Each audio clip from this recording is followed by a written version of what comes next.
starting with the Broncos, who are at 5.5 wins. Chuck, how you feeling about the Broncos? Why could they go over 5.5? Why could they go under? Some younger players that you like. Everything you're thinking about the Broncos right now with this year. Why could they go over? What?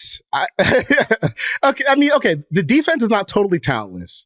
You have Patrick Surtain, who I think we both agree, best cornerback in football. I think the only player who even has an argument right now is Sauce Gardner. We'll see what Derek Stingley has to say this season.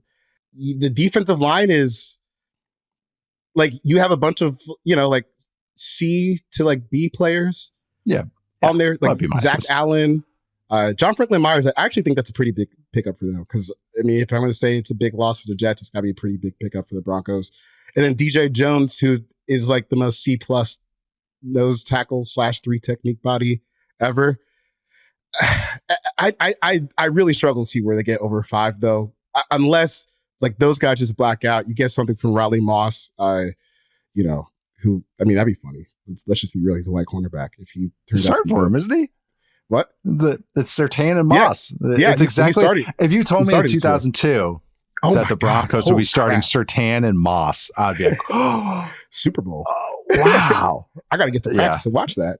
And it would make sense. Riley Moss's kid went to Iowa. Oh yeah, okay, because he grew up in Minnesota. Okay, I get that. Yeah, no, different. It's a different Moss.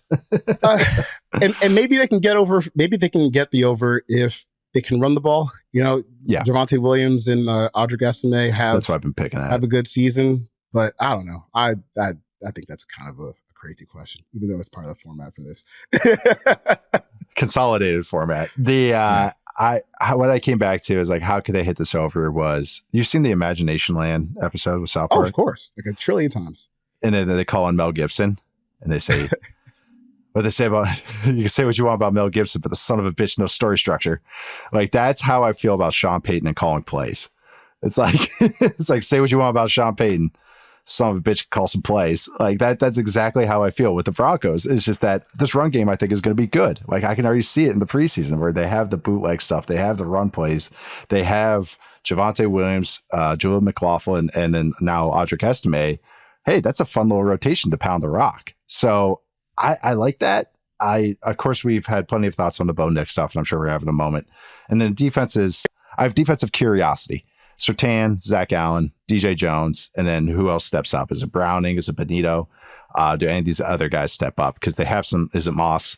Like, they have some interesting players, but how is it as a cohesive whole? And then can we build this, like, can the offensive line be, it's solid. Like, and I think the Peyton's going to use them in a smart way and not mess anything up with them, like where it's just like put them in bad spots, but it's not like an overwhelming unit.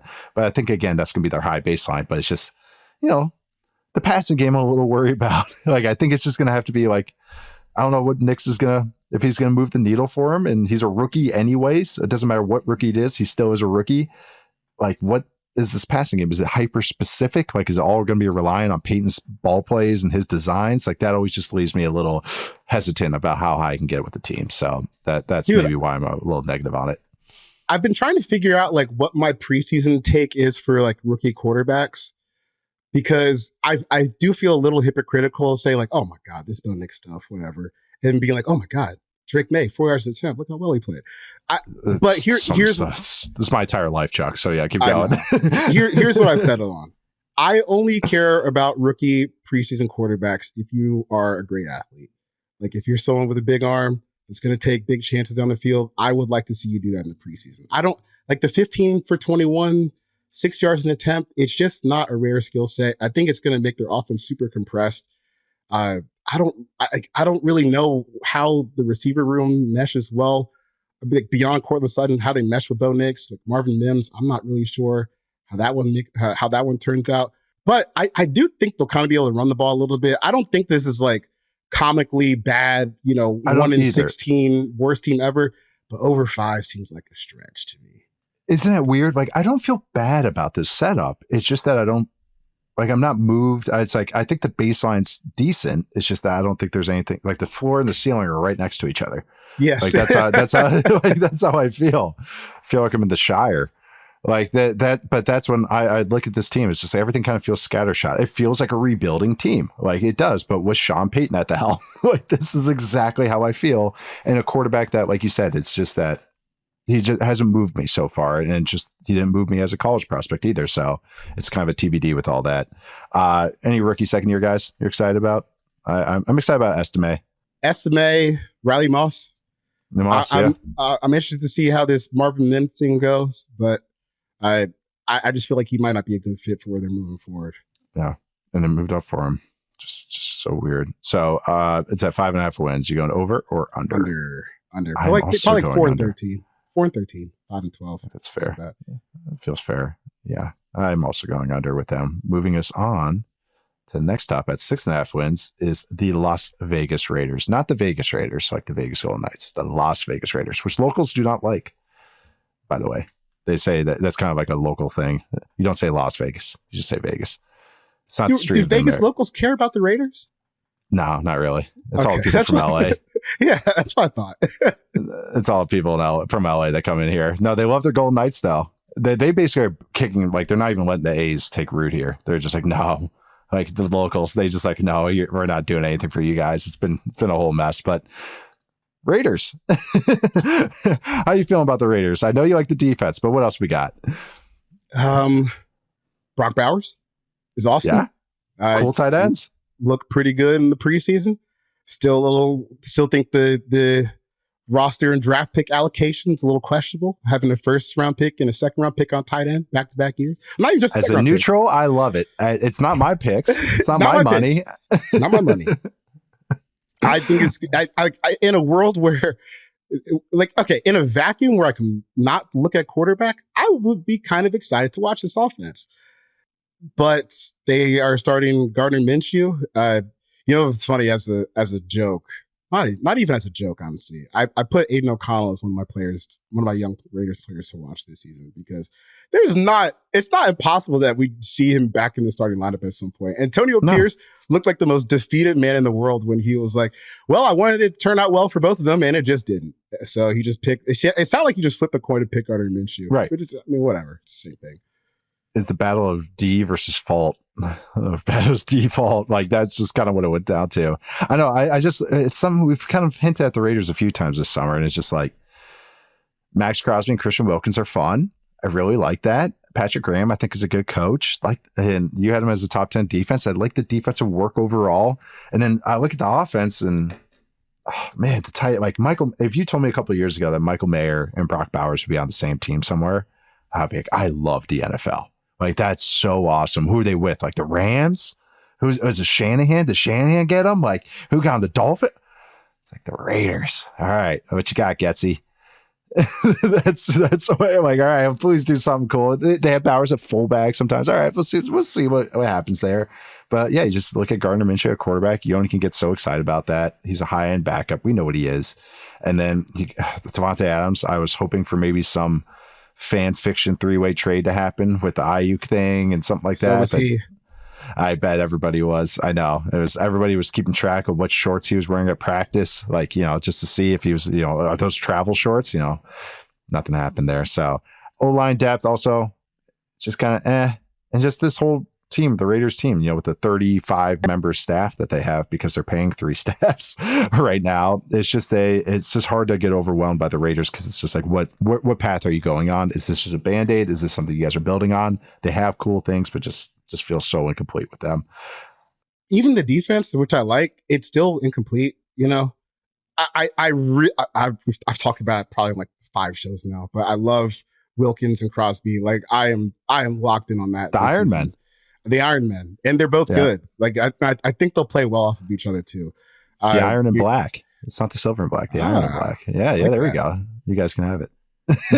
you still have the dice roll with Tyree Wilson. I maybe it's worth just paying attention. Have you even mentioned them? Their first round pick from last year. I haven't even mentioned them yet. I have no idea what to think about. I have no thoughts on him. I'm just like, I'll week 10, I'll decide what he is. he just looked lost there a lot of times. Yeah. So slow off the snap. Yeah. All that. Yeah. But like, I don't know. I love them coming out. I thought he was an alien, but He's a maybe freak. I was wrong. Yeah, he's a freak. I just got to speed up the process a little bit. The secondary, I think, is pretty interesting. I don't know like where I'm on Jack Jones. He kind of feels like a diet like Asante Samuel sometimes, where it's like, young Asante, the old Asante Samuel. I mean, Asante Samuel senior. Yeah, where it's like, I might not make a whole lot of good plays every game, but I might make one that can get us a ball back like every once in a while. So you pair that with the defensive line, we'll see what shakes out at linebacker. I still like this defense, even though they're incomplete. But, I think that's really, like, when you're looking at like the fringe top 10 range of defenses, that's probably what you're looking at, where it's a bunch of dudes and then some incompleteness. The problem is, I think when you mesh it all together with the offense, probably not looking at a very good team this year, which is a shame, because you tell me I get an offense with Devontae Adams and Brock Bowers, I'm seated. But no, not for this. I know. I'm going to peek at them over the first month and just see if like there's any sort of heartbeat anywhere on this team, but it's just hard to get overwhelmed by. I already mentioned my kind of rookie second year guys, Mayer and Browers. Mayer looked really good this preseason, at least when I watched. So that's like, oh yeah, you're like a really good tight end prospect yourself. Like, and we just kind of forget about you. It's kind of what happens when you go to a team like the Raiders. That's kind of stinks.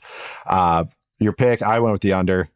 I just can't try. It's just the quarterback. And really, it's so incomplete to me. Even if I do, I don't hate it. I just don't like it. It's just, there's a lot I like, and it's just overall, I just don't like it. So that's why I'm just going with the under there. I will go over. Yeah. Only because, and I mean just over, only because I do think they're better than the Broncos, and they can compete with the Chargers for this year. Chiefs, no. But, no. But the rest of the division, like the non-Chiefs teams, they could win those games. They're closer to the Chargers than I think people realize. Yeah. Yes. Yeah. Like it's just, even though Herbert's 5 tiers better, it's just that, the rest of the roster just kind of both made out. Speaking of which, great segue. The Chargers are next on this list at 8.5 wins. Man, I feel like we've kind of glossed over a little bit with the Chargers so far, because it's just kind of, I don't know. This is a great time to kind of check back in with them. It feels like Herbert got hurt, and it was just like, all right, see you guys in a little bit. So with the LA Chargers, where are you at with them, Chuck, after your first trip to LA last week? Which is a good time. It was a good time. I just think they're still a year away. Like, dude, the thing that kind of signifies where people were at with the Chargers this offseason was when people were legitimately upset that they didn't pick Malik Neighbors over Joe Alt. And I'm like, guys, you had the 5th pick. This is not a good team. How did Herbert end his season? That's what I just kept coming back to. Right. Hurt because he was on his back.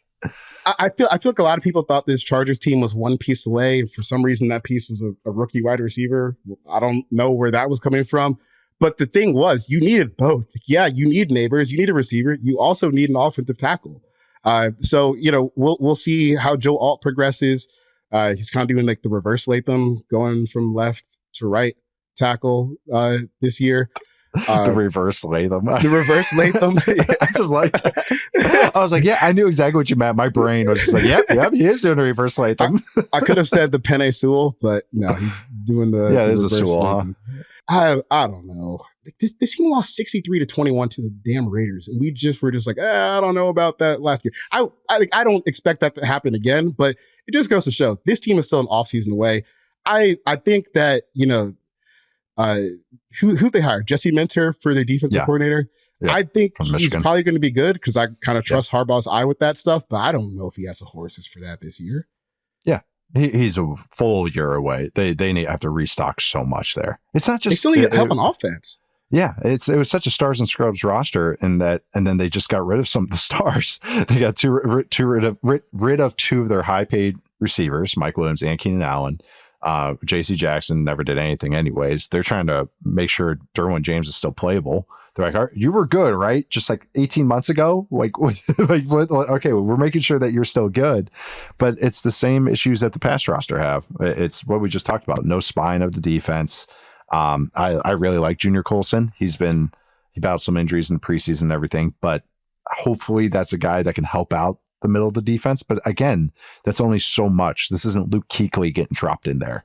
Junior Colson was like a linebacker one by default, kind of on my board. He's kind of like a Nick Bolton knockoff, but it's not like he's like coming in as like this whole, he's going to be the quarterback of the defense. He's going to be a nice solid player for him. They need about 4 more of those guys. And they're going to probably have to address Khalil Mack and Joey Bosa sometime soon. Not this year, but after this year. So, after this year, we're going right back to square one. So that's just how the roster is. They're going to be really well coached. The pass game, I'm curious to see. Greg Roman's not the most exciting pass game guy, but he's really good in the run game. Harbaugh's good in the run game. They're going to pound the freaking rock. They have some horses up front for it, but passing's going to be up and down. I think Herbert's not 100%. He's come off an injury that's going to linger. So we'll see there. We'll see some QB run game though. I'm curious to see if they do that with the old Herbo. But so that's it. Minter, Harbaugh. I want to see some well-coached guys. They lack depth to really create a lot of noise, and it's not their problem. They're just trying to fix it. That's the past problem, or the past regime's problem. So I'm going to be keeping an eye on Minter and Colson and what they just kind of do with Herbert. That's all I'm keeping an eye on this season. And the wins are the wins, however it falls in. Any other rookies or second-year guys you kind of keep an eye on? Lad McConkey could earnestly lead the team in targets. If he can stay healthy through that blocking workload. Highlight. God, he's not helping the stereotype, man. But dude, we're looking at. We just talked a bit. You just said Keenan Allen, Michael Williams no longer here. First round pick from last year, Quentin Johnson not playing. NPC, not very good. So now you're talking about an offense that lost its 2 best receivers that have been, a pretty big force for their offense over the last few years. The first round pick from last year is not doing anything. Dude, I don't know. I think people really need to kind of back off Chargers hype for a year. Let's just let them get some players first. Remember, they had the 5th pick in the draft. They weren't a good team last year. And it's not the 49ers when they got Bosa a few years ago, top 5 pick, where it's like, it's just because the quarterback are hurt and they're going to revamp. It's like, no, they're revamp this whole roster. And they're going to be better coached. They're going to be frisky. They'll probably have a couple upsets this year. But, their over-unders at 8.5 wins. I'm going under.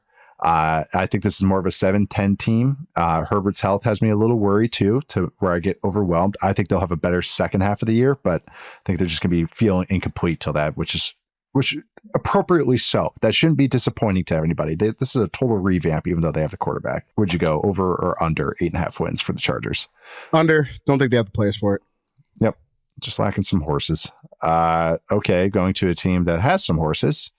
The defending X amount years champion of the AFC West, the Kansas City Chiefs, and the back-to-back Super Bowl. Over. Is that it?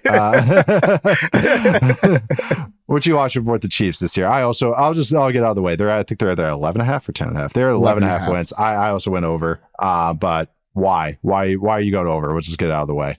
They're going to bloodbath the rest of the division. They're by far the best team. They have the best quarterback. They have the best coach. Maybe Harbaugh, shows his chops this year again. Now he's back in the NFL, but no, nothing's changed here. I'm interested to see some of the new guys they've added, like Kingsley Sumataya at left tackle, Xavier Worthy, Hollywood Brown, but they could not have those guys, and I would still say over 11.5 because they have Patrick Mahomes and they play in the AFC West. Remember a few years ago when the Rush trade happened and people were like, me included, oh my God, the AFC West is about to be a bloodbath. Loaded. No. And here we are. We have one team still standing tall that was standing tall back then. Here we are with several different head coaches, the quarterback changes. Yeah. And they still have Patrick Mahomes, Travis Kelce, Chris Jones, Andy Reid, Andy Heck, their offensive line coach, who I really respect, and Steve Spagnuolo. It's kind of like, do I need to say more? Like that Creed Humphrey, Joe Tooney. They have other role players that are good. So I think the offensive weapon improvement, even if I'm not the highest on guys like Worthy, it's still going from crap to not crap. And that's an improvement. They brought Juju back, and even if Juju can't probably do anything in most offenses, he'll have a role as probably some zone beater. I do think that there's some misconception of how much Worthy and Hollywood Brown will be used. I think the best way that they'll be used, or how they will be utilized, is that they'll open up space for the other guys, Kelsey and Rashee Rice. So I think that Rice is going to eat with all the empty space that he's going to have underneath on crossers, all the zone beaters and everything, drags underneath routes. So I think what's key to this team, though, at least for make that offense feel whole again and a little bit more sustainable, other than Patrick go do something funny, what the run game's got to get back on track. Trey Smith getting back on track is huge for that because he was so inconsistent last year. I really like all the tight ends they added. They traded for Peyton Hendershot from the Cowboys. Now they got 4 workable tight ends. Wiley's been up and down, but they still got Kelsey, still got Noah Gray. So yeah, just the offensive personnel improvement, even if it's not great. You mentioned Sua Mataia. Even if it's not great, it's an improvement, I think, from last year. And on top of it, they have this defense that has cool DBs, cool Chris Jones, still has Spags. Yeah, it's really hard to kind of like shy away and be too down on this team, even if they're not always perfect. What do you have for the negatives, though? Kind of maybe glaring a little bit for you. I don't think this wide receiver room is actually good. You know, No, it's just better than what you have. It's fine. Yeah, Which it's not is- crap. It's not ass. That's kind of what I would add. You just have the Mahomes and Andy Reid curve here that is making people feel better about it. Because like my take is, well, you did it with Kadarius Toney. Why can't you do it with Xavier Worthy? You know, all the concerns I have about Xavier Worthy and his size, I absolutely think he's a better player than Kadarius Toney. You know, so who just got waived today after they tried him out at running back. Didn't you cover his rookie year? Oh yeah, rookie summer was a time. They were playing his rap songs. Right? Yeah, they were playing his rap songs during Giants practice. Joe Judge had the idea to play his rap songs during Giants practice to get him engaged. And also, after he got drafted, he didn't want to come to anything. It's like, bro, you got to go to mini camp. Yeah. What the hell? Pick. I just remember all the shoot. He had like a cleat disagreements. Like always, there's like always something coming up with his equipment. Whenever I see that, that's a huge red alert because that only comes out if something's weird's happening. But then also the thing with the rap music, I was like, bro, you've been in the NFL for 1 month and you still need to be motivated like this to come to NFL practice? Yeah. It's been 1 month. You haven't even played a preseason game yet. Yeah, it's not even week 10 when you're just beat up and grinding. Yeah, we're fresh, not even in pads yet. I was always low on him. Couldn't trust him. Yeah. The last thing I want to say about the Chiefs is Mahomes is still getting better. You know, like yes, he is. He turns 29 in a couple weeks, which is like, man. Like we're just now entering like what has become the new prime for quarterbacks. With He's Mahomes got 2 more now. steps to take. Right. and I don't know if this is like fully correct, but like in the way that Tom Brady over his career played in so many different styles of offenses, like from 2001 through the Arians offense when he retired. Pat isn't like, obviously because he hasn't played as long, but Pat's mastered we got Tyreek Hill. Let's go bomb it. Then in the Super Bowl, they're dinking and dunking for a lot of the game outside of like 1 or 2 shot plays. His mastery of the game is getting a little crazy. And I think, you know, when you're in the season last year and the Chiefs, like they're not scoring as many points as usual, it kind of feels like, oh, this might be a down year for Mahomes. Dude, go back and watch the games. No, he was insane. He's better. Even if that's why quarterback stats in football are just so wonky. And it's so hard to always like just use it always like just as a end all be all, but because it's just Mahomes felt like a better quarterback to me, even if the offense was worse statistically, even if it's still like a top 10 offense and everything, because he was the passing game. Every third down, because there were so many third and longs because their run game sucked or their guys were dropping footballs, was that him going, all right, I either get this read open with a cool pass or all right, here's me making magic happen. And most guys do that once or twice a game. It's like, wow. And he's doing it every third down for like 12 weeks. Like he couldn't rely on anybody else. And it's just him playing quarterback. It's him layers of offense. They changed the cadence last year because he's calling out the fronts. He's the only quarterback doing this in the league right now, where he calls out the defensive front during his cadence. And that, yeah. So if you want to talk about how locked in the quarterback is, the defensive line front, he is calling out, not DBs, not receiver play, defensive line front. So well, I just looked up the ages of Tom Brady turned 30 during the 2007 season. Probably started ramping up the year before that. Peyton, 2004, he was 28. So that run he had like 03, 04, 05, 06, 28, 29, 30. This is the prime. Like, and we're just hitting it right now with probably, I think, the best player I've ever seen. Any other young guys? I gotta get my, hold on, just hit my flag again of Carson Steele. make sure you guys all, if you didn't hear it the first time, Carson Steele, running back 2 for the Chiefs, I think, and he made the roster. He's a running back, not a fullback. But yeah, that's a rookie I'm checking out this year. And the others you want to throw in there? With how Pacheco played last year, that's gettable. Yeah, it's gettable. And he runs hard. Hard runners kind of don't always stay healthy. Also, Hicks, the safety they have from Wazoo, kind of want to check him out as well. All right, so this is a clear over though. Clear over. I figured that we were stay that. I didn't have to say, 11.5 wins over. I'm just always going to pick over. I feel like you just pick chalk every year. You feel pretty good until somebody retires and moves on.